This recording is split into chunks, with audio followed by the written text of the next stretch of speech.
किसान भाइयों नमस्कार, मैं पुनीत से सौदिया। किसान भाइयों, यदि आप बरसाती भिंडी लेते हैं यानी कि बरसात के सीज़न में भिंडी उगाते हैं जिसकी बुवाई हम जून या जुलाई में हम कर देते हैं। कुछ किसान भाई इसकी बुवाई अर्ली भी कर देते हैं यानी कि मई के महीने में भी इसकी बुवाई कर देते हैं। तो बरसाती सीजन की भिंडी के लिए मैं आपको 6 ऐसे स्टेप्स बताने वाला हूँ। यदि आप इनको फॉलो करते हैं तो definitely you are going to take a bumper production from your okra crop. आपकी जो भिंडी है वो एक आपको ज़बरदस्त उत्पादन देने वाली है। तो ये 6 स्टेप्स क्या हैं, आपको कैसे इनको फॉलो करना है, तो इस वीडियो में डिटेल में समझने वाले हैं। वीडियो अच्छा लगे तो वीडियो को लाइक कर दीजिएगा, अच्छा नहीं लगे तो इसको डिसलाइक भी ज़रूर कीजिएगा। और यदि आपको हमारे इस चैनल पर यूजफुल कंटेंट मिलते हैं, वो आपके लिए उपयोगी होते हैं, तो आप इस चैनल को सब्सक्राइब भी कर सकते हैं। तो चलिए जानते हैं वो 6 स्टेप्स क्या हैं। तो इसका जो पहला स्टेप है वो है, जब भी आप तैयारी करें खेत की तैयारी के समय, बरसाती सीजन की भिंडी की बुवाई के लिए जब भी आप खेत की तैयारी करने वाले हैं तो उसमें आप गोबर की खाद का उपयोग जरूर करें। वैसे तो हमें प्रति एकड़ 3 ट्रॉली गोबर की खाद का उपयोग करना चाहिए, लेकिन यदि आपके पास 3 ट्रॉली अवेलेबल नहीं है तो आपके पास जो भी अवेलेबल है 2 ट्रॉली 1 ट्रॉली आपको गोबर की खाद जरूर डालनी चाहिए, क्योंकि इसके बहुत ही अच्छे बेनिफिट हमें अपनी फसल में देखने को मिलते हैं। क्या क्या बेनिफिट देखने को मिलते हैं? देखिए, फर्स्ट बेनिफिट ये होता है, जब भी हम जो गोबर की खाद है उसको हम अपने खेत में अच्छे से मिलाते हैं तो हमारी जो मिट्टी है उसकी वाटर होल्डिंग कैपेसिटी बढ़ जाती है। और किसी भी क्रॉप के अच्छे प्रोडक्शन के लिए बहुत ही इंपॉर्टेंट होता है कि हमारी जो मिट्टी है उसकी वाटर होल्डिंग कैपेसिटी अच्छी होनी चाहिए। सेकेंड चीज़, जब हम गोबर की खाद मिलाते हैं अपने खेत में, सॉइल में, तो जो माइक्रो न्यूट्रिएंट्स हैं वो अपने आप ही अवेलेबल हो जाते हैं हमारे प्लांट के लिए, हमें उनको अलग से देने की ज़रूरत नहीं होती है। तो माइक्रो न्यूट्रिएंट्स जब अवेलेबल हो जाते हैं सारे, तो हमारी जो क्रॉप है वो अच्छी रहती है, उसकी ग्रोथ अच्छी रहती है और प्रोडक्शन हमें अच्छा मिलता है। प्रोडक्शन की जो क्वालिटी है वो भी आपको बेहतर देखने को मिलती है। तो इसलिए ये बेनिफिट होते हैं। और तीसरा जो बेनिफिट होता है गोबर की खाद सॉइल में मिलाने से वो ये कि हमारी सॉइल के अंदर जो माइक्रो ऑर्गेनिज्म है उनकी मात्रा बढ़ जाती है। तो जितने ज़्यादा माइक्रो ऑर्गेनिज्म होते हैं हमारी सॉइल के अंदर, उतनी ही अच्छे से हमारी जो क्रॉप है वो ग्रो कर पाती है। आप जानते हैं जो माइक्रो ऑर्गेनिज्म होते हैं यानी कि सूक्ष्म लाभदायक जीव होते हैं, वेरी इंपॉर्टेंट होते हैं किसी भी फसल की अच्छी ग्रोथ के लिए, क्योंकि यही जो नाइट्रोजन है उसको फिक्स करते हैं। कुछ होते हैं जो फास्फोरस सॉल्युबल होते हैं, यानी कि जो हमारे घुलनशील अवस्था में जो फास्फोरस पड़ी होती है उसको घुलनशील बनाते हैं। और भी तरह तरह के जो बैक्टीरिया हैं वो सॉइल के अंदर होते हैं। तो उनकी जब मात्रा इंक्रीज होती है, सॉइल की कंडीशन सुधरती है, तो हमारी जो क्रॉप है वो अच्छा ही प्रोडक्शन देती है। अब बात करते हैं, यदि आपके पास मान लीजिए गोबर की खाद अवेलेबल नहीं है तो आपको क्या करना है। देखिए, यदि आपके पास गोबर की खाद बिल्कुल भी अवेलेबल नहीं है तो आपको क्या करना है, बेसल डोज में आपको एक तो या तो आप सागरिका का ले सकते हैं माइक्रो न्यूट्रिएंट, जो ग्रेनुअल आता है, दानेदार फॉर्म में आता है, या बायोविटा के नाम से आता है, आप वो ले सकते हैं, सागरिका ले सकते हैं, जो भी आपको मिल जाए दोनों में से, या कोई भी और अच्छा मिल जाए जो ग्रेनुअल फॉर्म में आए, तो आप उसको 4 से 5 केजी प्रति एकड़ के हिसाब से बेसल डोज के तौर पर आप उसको डाल दें। प्लस उसमें आप ह्यूमिक एसिड 1 से 2 किलोग्राम प्रति एकड़ के हिसाब से मिलाकर बेसल डोज के टाइम पे आप इसको जरूर डाल दें, यदि आप गोबर की खाद नहीं डालते हैं। और यदि आप गोबर की खाद उसमें डाल रहे हैं तो माइक्रो न्यूट्रिएंट्स का काम भी वही कर देगी, और जो हमारा ह्यूमिक एसिड हम मिलाते हैं उसका भी वही काम कर देगा। फिर हमें अलग से कोई भी माइक्रो न्यूट्रिएंट्स देने की, उसमें डालने की आवश्यकता नहीं है। यदि आप गोबर की खाद नहीं डालते तो आप फिर ये बेसल डोज में आप जरूर डालें। स्टेप नंबर 2 में हमें क्या करना है, तो देखिए स्टेप नंबर 2 ये है बेड प्रिपरेशन, यानी कि जब भी आप भिंडी की बुवाई कर रहे हैं बरसात के सीजन में तो मैंड बनाकर ही करें, बेडों पर ही करें, प्लान पे ना करें। जो ज़्यादातर किसान भाई हैं वो मैंड बनाकर ही करते हैं, क्योंकि इस जो बरसात में अधिक पानी पड़ता है, इससे जो हमारी भिंडी के जो हमारी रूट होती है उसके पास ज़्यादा पानी नहीं पहुंचता है, जल भराव नहीं हो पाता है, जिससे उसमें प्रॉपर एरिएशन रहता है। जब हम मैंडों पर बनाकर उसकी बुवाई करते हैं तो इससे भिंडी में रोग कम आते हैं और हमारी जो फसल है वो अच्छी रहती है। तो इस समय की जो भिंडी है उसको तो स्पेशली आप बेड बनाकर ही उसकी बुवाई करें। Step number 3, seed treatment. देखिए, जब भी आप भिंडी की बुवाई करते हैं तो उसका सीड ट्रीटमेंट जरूर करें। बीज उपचार के लिए या तो आप बावेस्टिन का यूज कर सकते हैं, जी फंजीसाइड का करना चाहते हैं तो, या आप और भी कोई आपको है जैसे मैनकोजेब, तो उससे भी आप सीड ट्रीटमेंट कर सकते हैं।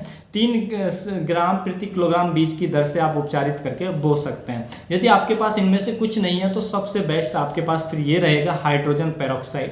हाइड्रोजन पेरोक्साइड ये जो है ये हमारे किसी भी केमिस्ट के पास यानी कि मेडिकल स्टोर पे ये 35 रुपये की 30 से 35 रुपये की बोतल ये मिल जाती है। देखिए यदि आप हाइड्रोजन पेरोक्साइड से सीड ट्रीटमेंट करते हैं तो सीड का जो जर्मिनेशन है वो बहुत ही फास्ट आता है, 99% आता है, बहुत तेज़ी से जर्मिनेशन आता है।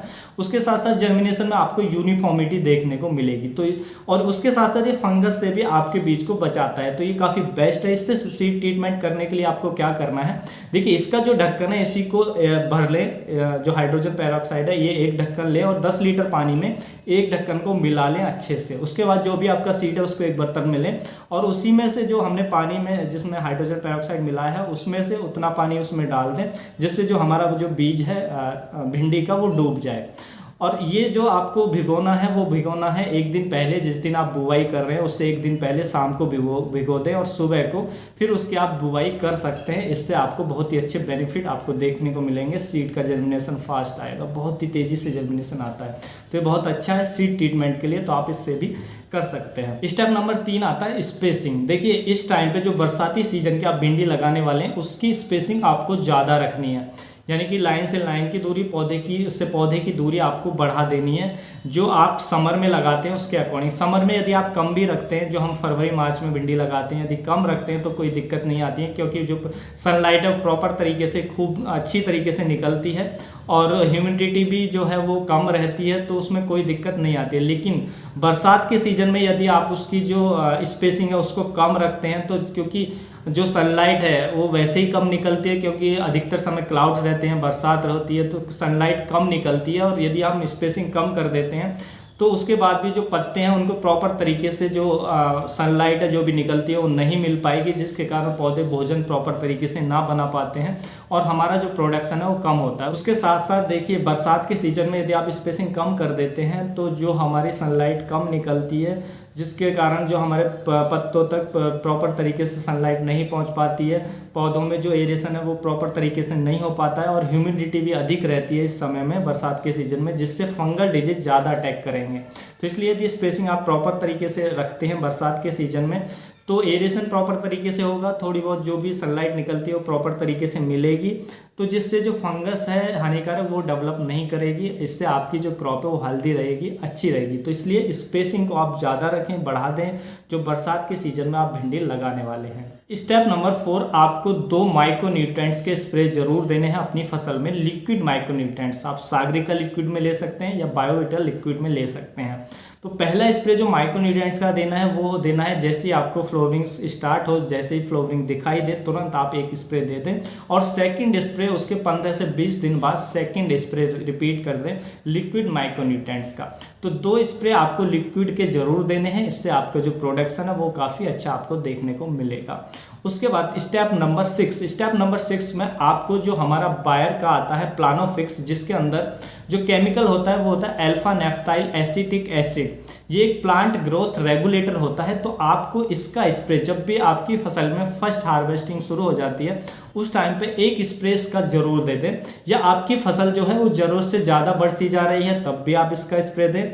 और क्योंकि कभी कभी होता है भिंडी की फसल ज़रूरत से ज़्यादा बढ़ती रहती है जिससे उस पर फूल और फल कम आते हैं, तो प्लानोफिक्स का स्प्रे तब भी आप दे सकते हैं। और यदि कम उसकी ग्रोथ आ रही है, हाइट ज़्यादा कम है, तब भी आप उसका स्प्रे दे सकते हैं क्योंकि ये है प्लांट ग्रोथ रेगुलेटर। यदि हाइट ज़्यादा बढ़ रही है तो उसको भी कंट्रोल करेगा और कम है तो उसको भी कंट्रोल करेगा। इसके अंदर अल्फा नेफ्थाइल एसिटिक एसिड होता है। यदि आपको किसी और कंपनी में की दवा में ब्रांड नेम में ये केमिकल मिलता है तो आप उसका भी स्प्रे दे सकते हैं, कोई दिक्कत नहीं है।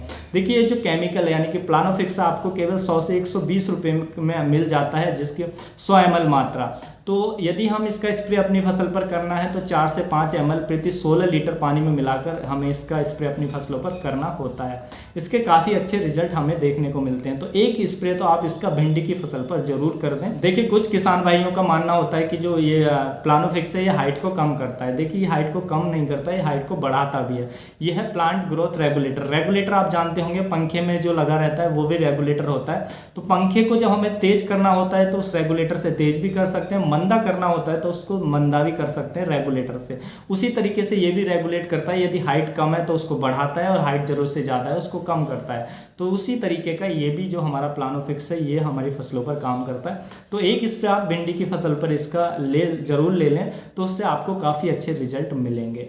तो ये यदि आप 6 स्टेप्स यदि फॉलो करते हैं तो definitely you are going to take a bumper production from your crop. तो किसान भाइयों यही थी आज की जानकारी यदि आपको अच्छी लगी तो वीडियो को लाइक कीजिएगा, अच्छी नहीं लगी तो आप डिसलाइक कीजिएगा। और यदि आपको हमारे जो कंटेंट हैं, हमारे जो प्रयास हैं वो यूजफुल लगते हैं, आपके कुछ काम के होते हैं, तो इस चैनल को सब्सक्राइब भी ज़रूर करिएगा। फिर मिलूंगा मैं आपको एक और नई वीडियो के साथ। तब तक के लिए आप अपना ख्याल रखिएगा। धन्यवाद।